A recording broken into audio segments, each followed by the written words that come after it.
Salve galera! Trago nesse vídeo algumas reflexões sobre um fenômeno que está acontecendo no mundo, o envelhecimento.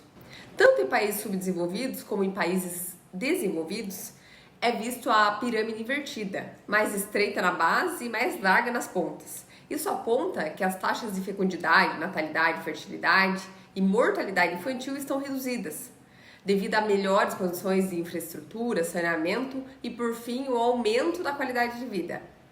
Outro fenômeno, além do envelhecimento populacional, é a feminização. Você sabia que a expectativa de vida das mulheres supera, em média, 11 anos se comparadas aos homens? 28% das mulheres chegavam na menopausa no século XVII e só 5% chegavam a mais de 75 anos. Nos tempos atuais, especialmente em países desenvolvidos, 95% das mulheres alcançam a menopausa e cerca de 50% passam dos 75 anos, razão pela qual a mulher precisa ser vista e cuidada.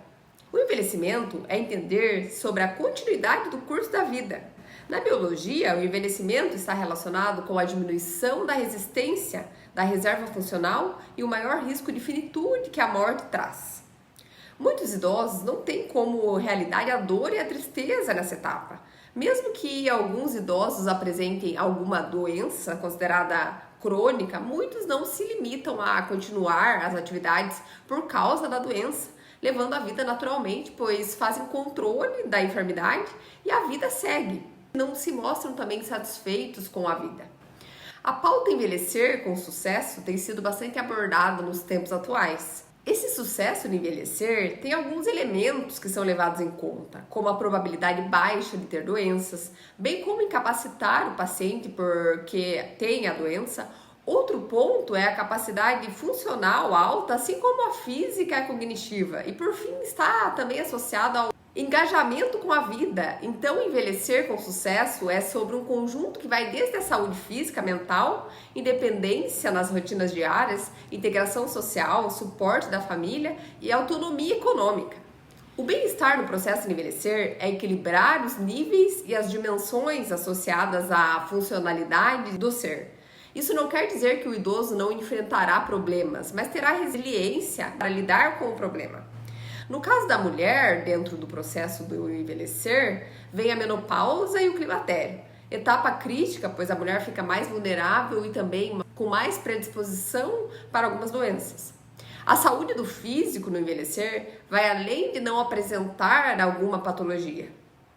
Muitos idosos já têm alguma doença que deve ser constantemente controlada, pois a ideia é que a capacidade funcional seja mantida, que significa o indivíduo ser capaz de realizar atividades tanto mentais como físicas, como atividades de rotina básica, como fazer higiene, tomar banho, sair, se vestir, comer, fazer a continência, cozinhar, pagar contas, controlar despesas, tomar remédio no horário certo, acessar transporte, comer no horário adequado, caminhar, usar o telefone, dentre inúmeras outras atividades. Atividade física é muito importante nessa fase, pois ela melhora o sistema cardiovascular e respiratório, e o ideal é que sejam mescladas atividades cardiorrespiratórias e musculação para ajudar a fortalecer a musculatura. Dados e pesquisas mostraram que os exercícios previnem doenças e ajudam no tratamento de doenças já existentes, como osteoporose e hipertensão. Exercícios de fortalecimento são extremamente importantes também porque se a força é reduzida, as chances de quedas aumentam. Você sabia que as quedas trazem traumas não só físicos, mas também emocionais na população idosa? Há até um nome para isso que se chama síndrome pós-queda. Fora prejuízos psicológicos e físicos, também há prejuízo nos custos e cuidados que devem ser especializados, causando um número alto de hospitalizações.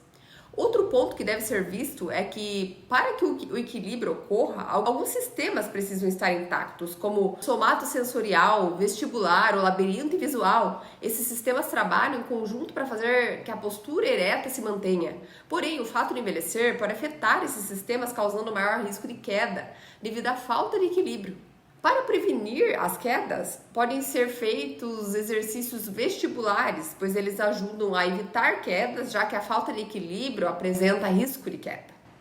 A terapia que trabalha esse sistema é baseada em exercícios de coordenação com movimentos de olhos e cabeça. Eles dessensibilizam o sistema para promover estabilidade visual, ajudando na postura para que fique estável.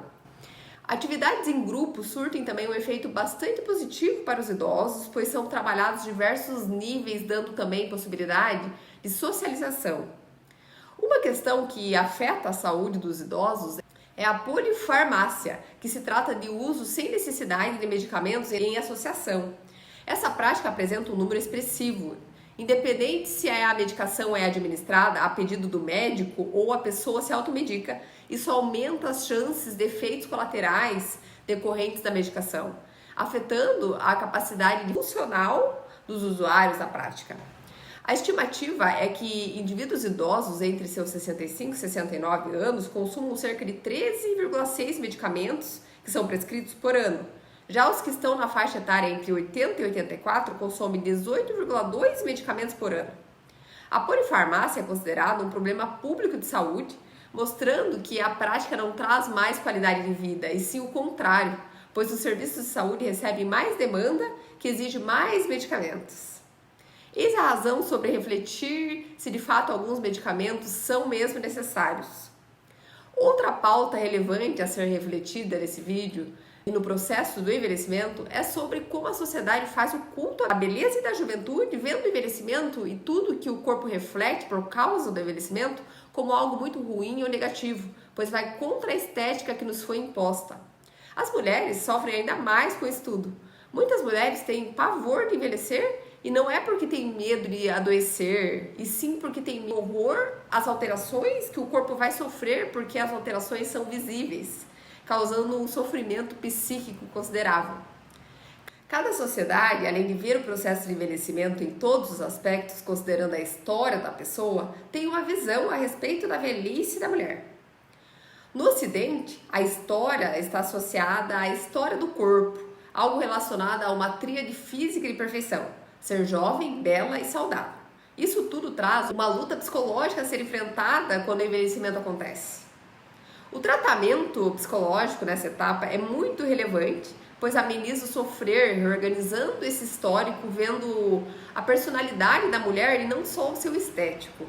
Quando a mulher tem suas queixas ouvidas através do espaço para fala, é possível entender a mulher como um indivíduo particular, ajudando então no resgate e na capacidade de ter um olhar mais positivo em relação a se adaptar às mudanças e resgatar a autoestima. Os grupos são bastante positivos, pois são psicoeducativos. Uma vez que os sentimentos são expressados, há uma oportunidade de entender que o processo não precisa ser solitário, então a nova fase pode ser vista com mais respeito e de modo mais consciente. Fora isso, pode ocorrer um engajamento de atividades que o idoso se identifica. A socialização também traz comprovações positivas em pesquisas realizadas com idosos, mostrando um aumento significativo na qualidade de vida e longevidade. Esse apoio mostra ao indivíduo que ele pode sim ser querido, estimado em uma rede onde as necessidades, os comprometimentos são mútuos, ajudando na manutenção da saúde mental e afastando os participantes de quadros depressivos e de isolamento. Logicamente que a qualidade desses contatos deve ser mais expressivas que a quantidade, já que apoio social não é o mesmo que interação social. Talvez entre na mesma lógica de um grupo e de uma equipe. No grupo, as pessoas se reúnem e na equipe as pessoas se reúnem e se apoiam. Tem uma diferença bem discrepante nessa comparação. Vou dar uma opinião muito da teoria da Ed, que sabe que nada sabe. Eu adoraria cuidar bastante da minha saúde, me prevenir sempre e ser responsável na minha passagem por aqui, para quando eu envelhecer, eu me aposentar e poder sair viajando pelo mundo e vivendo experiências lindas através dos lugares que eu vou passar, pessoas que vou encontrar. Quantas pessoas você conhece que passam uma vida trabalhando, comendo e dormindo, não usufruem do lazer, não saem da bolha porque tem medo de gastar o dinheiro e faltar na velhice? E assim a vida passa. Aí quando chega a hora que deveriam usufruir, gastam parte importante do que conquistaram com muito suor em remédios ou morrem antes por alguma fatalidade da vida e deixam dinheiro para os que aqui ficaram. Até porque, já dizia meu falecido pai, caixão não tem gaveta. Nada dessas coisas palpáveis passam pro lado de lá. Desculpa a viagem, mas eu acho que vale a reflexão. Então é importante buscar atividades que tenham identificação com o que você gosta de fazer, independente da sua idade. Para a rede de apoio ter sua essência respeitada também. Gosta de ajudar? Vá para o voluntariado, tem muita gente precisando de ajuda. Olha o tamanho do mundo. Gosta de dançar? Vá dançar, vá para o teatro, faça artesanato, vá estudar, nunca é tarde para aprender nada. Gosta de viajar? Pois viaje, passeie, se apegue a práticas espirituais, tem tantas possibilidades, só não pode ficar parado. Outro dado importante que deve ser mencionado aqui é sobre a importância de se engajar e se ocupar após a aposentadoria. De acordo, de novo, com a minha teoria do só sei que nada sei, advinda do nosso amigo Sócrates, quando uma pessoa se aposenta, são poucas as que se aposentam de uma atividade que elas amavam fazer, pois senão não chamariam de trabalho, né? Infelizmente, o número de pessoas que têm ocupação com coisas que não gostam, mas que só fazem porque necessitam, é enorme. Quando a aposentadoria chega, é hora de descansar também, mas de fazer coisas que não dava para fazer quando se trabalhava, sabe? Então, é hora de fazer coisas que gosta e não sentar na frente da televisão, comer, dormir e esperar a morte chegar com a boca escancarada cheia de dentes. O óbvio foi feito para ser dito, assim como os palavrões. Refletir é viver. Voltando à pauta envelhecimento. Fora o que já foi mencionado aqui, como questões de socialização, questões mentais, físicas, há também questões econômicas, onde a pessoa mora, se tem renda para se manter com saúde e qualidade, se tem apoio da família no tropeço, se tem acesso a redes de saúde, pois sabemos que isso afeta também a saúde do indivíduo, já que a saúde é também uma questão social que pode ser alterada se ações como renda e educação, estrutura familiar, ocupação, saneamento adequado, acessibilidade a sistemas ou organizações que previnem a saúde, não podem ser acessadas, né? Quando a pessoa não tem possibilidade disso, fica mais difícil. Cerca de 68% dos idosos do Nordeste têm renda per capita por família de menos de um salário mínimo. O número é ainda mais deprimente para mulheres, devido à baixa acessibilidade ao mercado laboral, que se veem dependentes do SUS. Então, nunca é tarde para começar a se cuidar. Agradeço sua atenção em mais um vídeo. Um forte abraço e até mais!